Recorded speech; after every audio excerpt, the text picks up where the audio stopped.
Mm-hmm. Mm-hmm. Mm-hmm. Mm-hmm. Mm-hmm. Mm-hmm. It was a strange sound, to be sure. Mm-hmm. Mm-hmm. Mm-hmm. And it might have been hard to figure out what it was, if not for the fact that the ground was also shaking. As Ollie sat in his apartment, drinking his coffee, he could feel a subtle vibration about in time with that strange noise. Mm-hmm. Mm-hmm. Mm-hmm.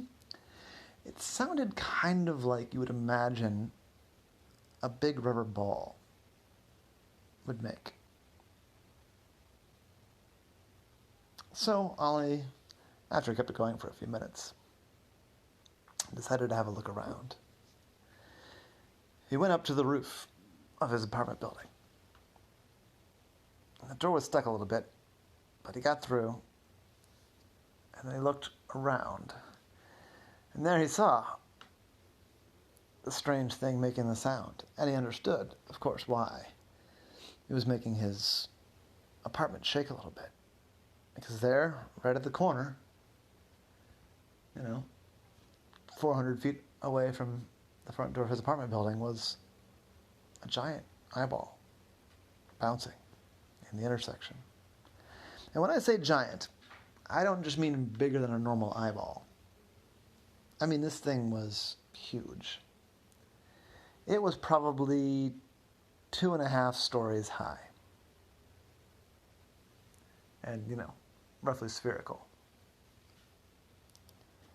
It was a lot of eyeball. And there it was, just bouncing. Straight up and down. No clear indication of what was even making it bounce. Ollie stared for a few minutes because this was a very unusual thing. Ollie's dealt with, big monsters and stuff like that before, but this wasn't clearly a monster exactly. I mean, it wasn't, it was damaging the street. You could see cracks in the pavement and the sidewalk. And when Ollie looked a little closer, he could see that the windows in a couple of the ground floor stores right around that intersection were broken. So, okay, it was doing some damage, but it wasn't like attacking anybody. It was just bouncing in the intersection. I looked some more and he saw that actually the traffic lights were knocked over. I looked a little more carefully and you could see that it must have come from the south because there were some cars also as you went up the street to the south that were knocked to the side or damaged. And some of the telephone poles there were knocked over too. But it wasn't moving right now. It was sitting, not sitting still, but bouncing in one spot. There, at the intersection. Mm-hmm. Mm-hmm. Mm-hmm. Yeah, this is kind of the best I can do to make the noise. It wasn't speaking. It was making this bouncing noise. It sounded kind of wet, though. Like it sounded like a big water balloon. So I decided he should go and get a closer look.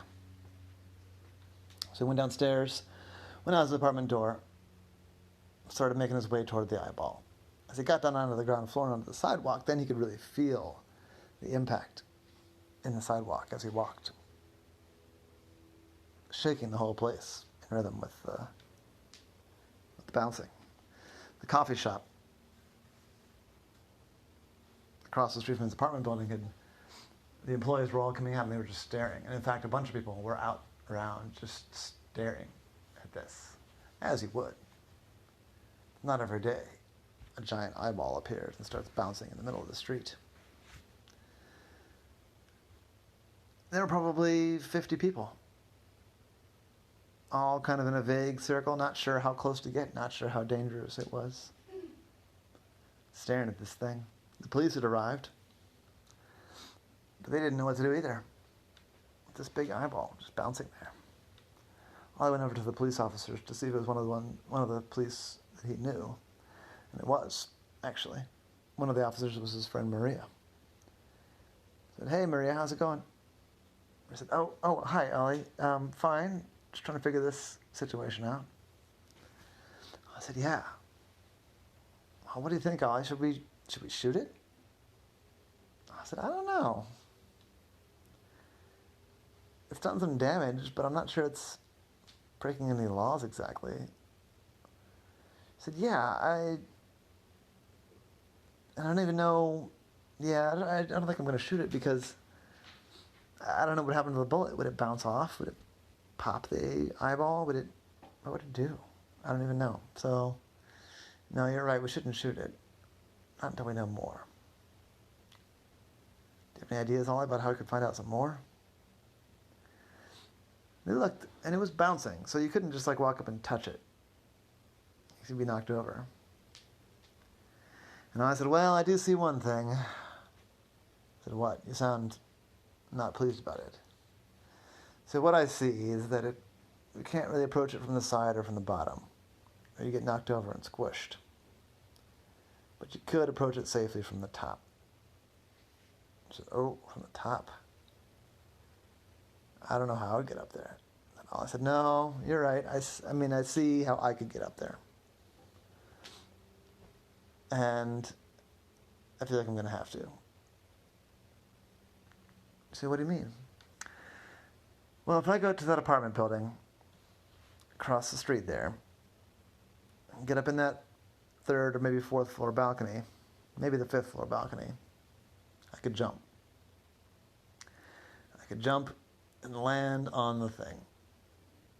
And then I would know more about it." I said, "How'd you get off?"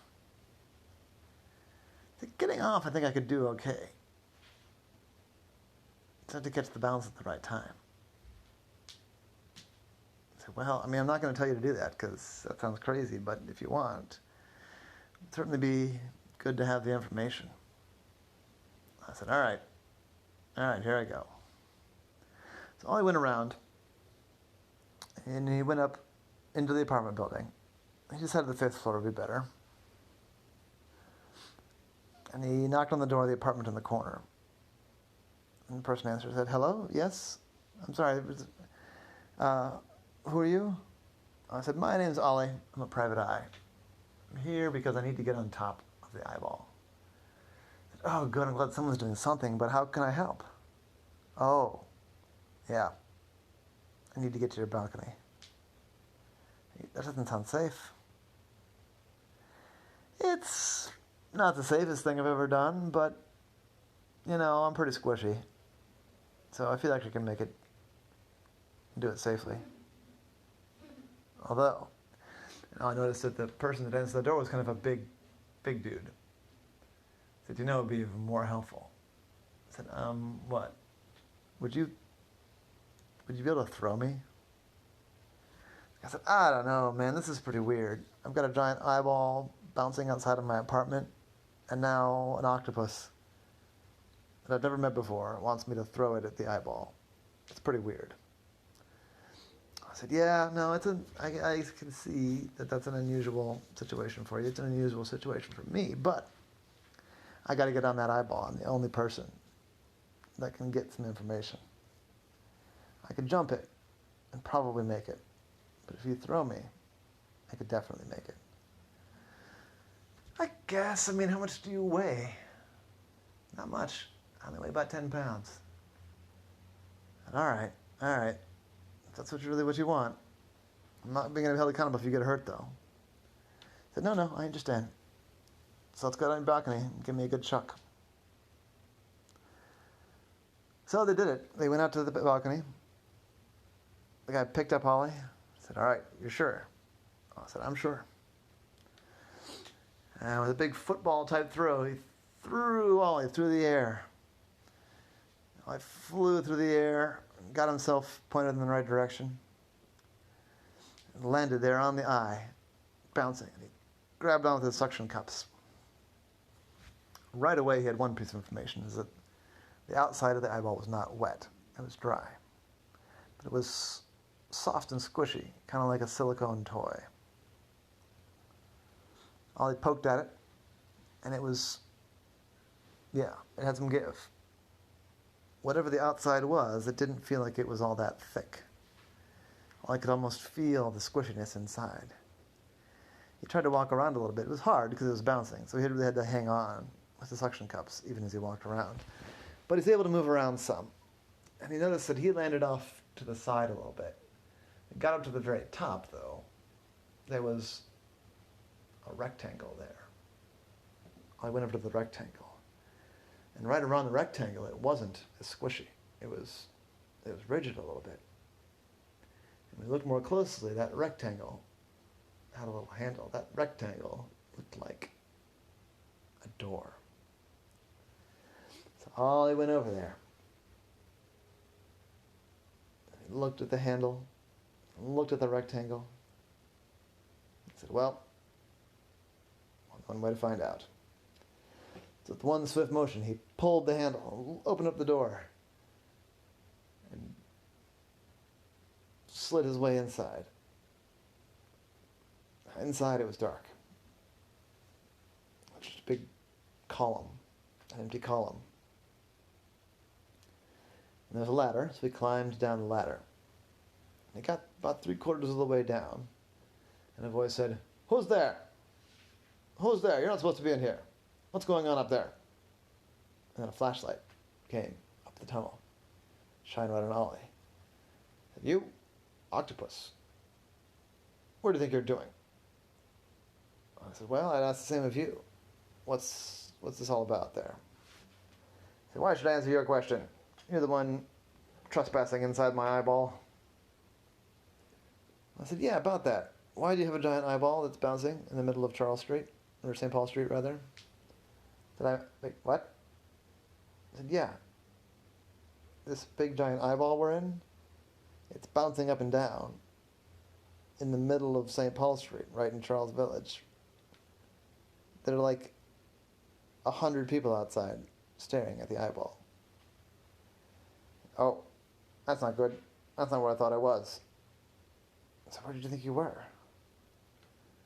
I thought I was in Wyman Park." I said, "No, it's not far from here. But even then, why would you want to be in Wyman Park with a big bouncing eyeball?" "It's a test. It's a test.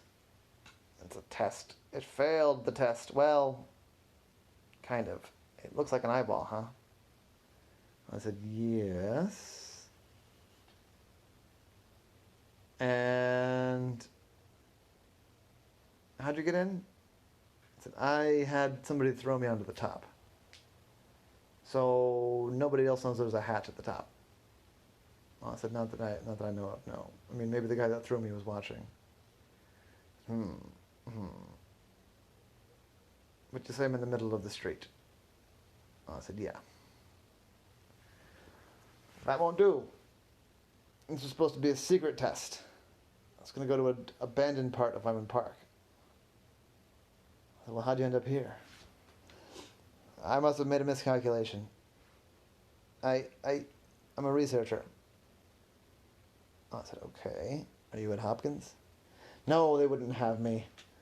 I was supposed to be at Hopkins, but they fired me for my experiments being too weird." I said, "So where did you build this thing?" "Well, there's plenty of warehouses around. I just rent a warehouse over by Druid Hill Park."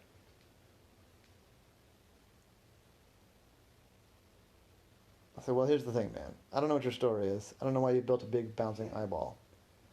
But I do know that you're breaking windows and wrecking the street and knocking over stoplights. How do we get this thing turned off, I guess?" "Turned off?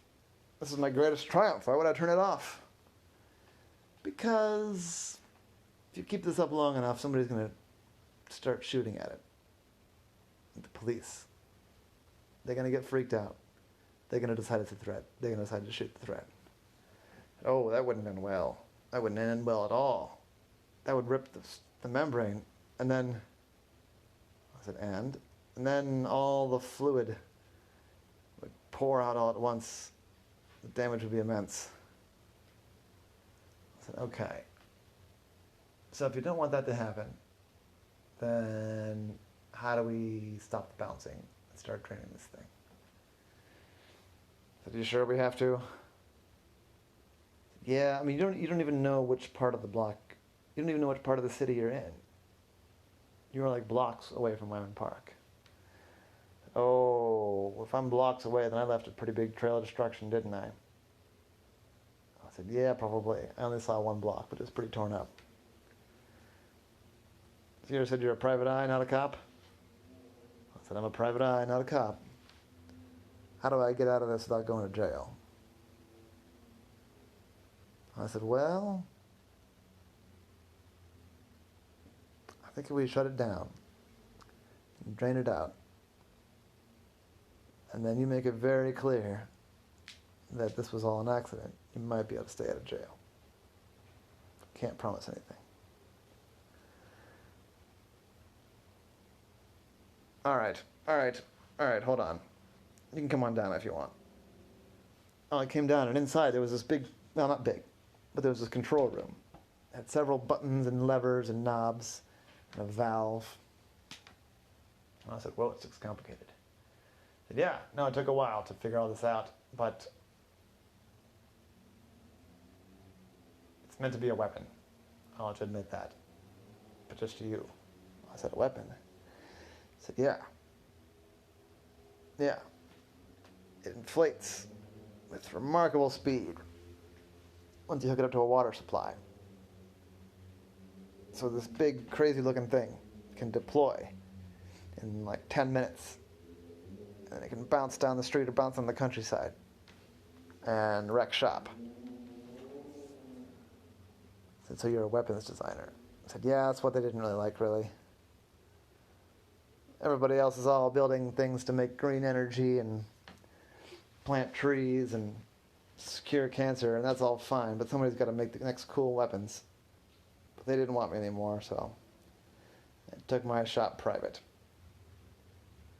I said, well, that's all fine, but let's shut it down. I said, all right. He pressed a big green button, ka-chunk, and all I felt the bouncing stop. Boom, boom, boom, boom. It sounded very different inside the eyeball, by the way. Instead of the noise outside, inside it was like a big boom, boom, boom. And all I had been having to hang on, because when it was up and falling, he was in free fall. The researcher guy was strapped to his chair. But now, with the bouncing stopped, he unbuckled. Said, all right, give me a hand with this valve, it's kind of sticky. And started to pull on the valve, and Ollie came and helped him, and there was a big...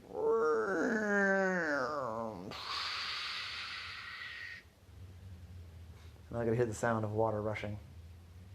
That's what was happening. That opened up the valve on the top. Water was rushing out.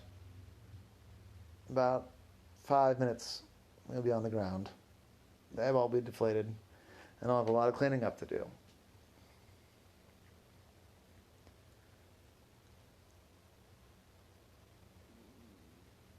So I said, well, you want me to go outside and talk to the police? Prime them to the idea that it was all an accident, you didn't mean any harm? I said, would you do that for me? I said I would. So I climbed out with a deflating eyeball, which by now was already starting to be like more like a Hershey's Kiss type shape, like a droplet shape. He slid down the sides. The water was spewing everywhere toward Maria. He said, Ollie, you're okay. What in the world's going on here? I said, well, it's a bit of a laboratory accident. There's a dude in there who's trying to build this crazy thing, but it got out of his control. He didn't mean to be here. He was trying to do this tested thing in the park, but he did something wrong. I said, well, we're going to have to take him downtown. I said, well, as long as you get this thing cleaned up, I think if you give him like an hour, he might do all the cleanup for you. And, that's worth it. Thanks for the tip, Ollie. Where are you going? I'm going back to my house. I was enjoying my coffee. I'm going to warm it up, read my paper. This one is for y'all to figure out. And that was the case of Ollie and the bouncing eyeball.